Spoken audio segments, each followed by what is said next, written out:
In this connection, it will be interesting to note the talk of the Honorable Railway Minister about the schools, primary schools, higher secondary schools, and high schools for the Indian Railways.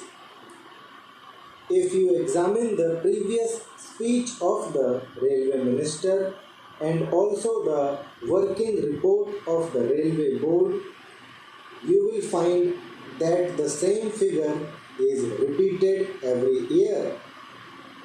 I have examined the figures and I find that this year only 16 schools have been added, out of which 13 are primary schools, one is a higher secondary school, and 2 are middle or high schools. Instead of saying that they have been able to provide 13 primary schools or one or two more high schools or higher secondary schools, the same figures are repeated in the speech.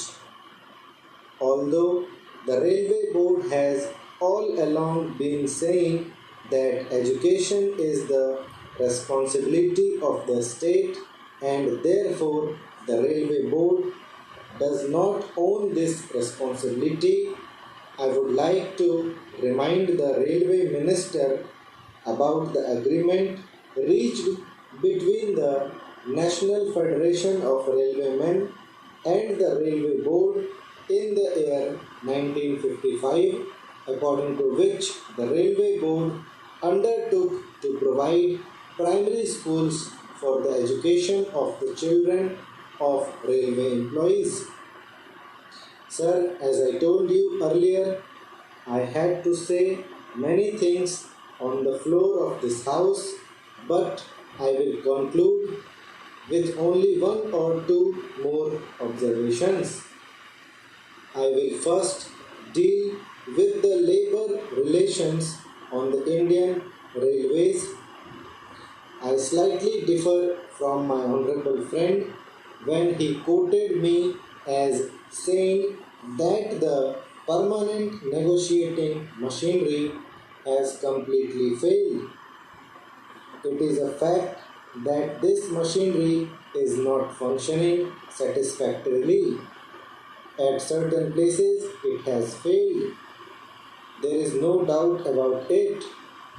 But I would say in this house, most frankly, that at the board's level, this machinery has been working successfully.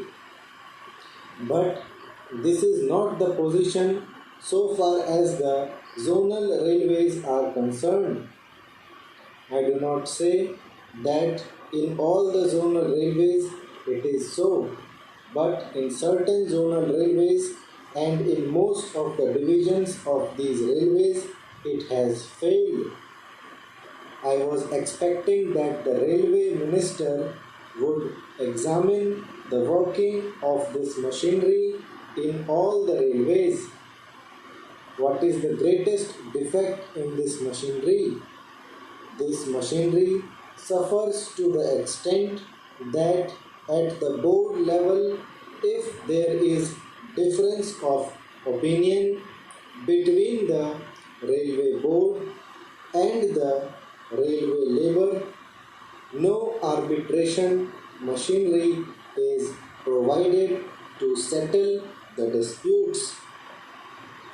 The provision in this machinery is that as and when an occasion arises, an ad hoc tribunal would be set up by government.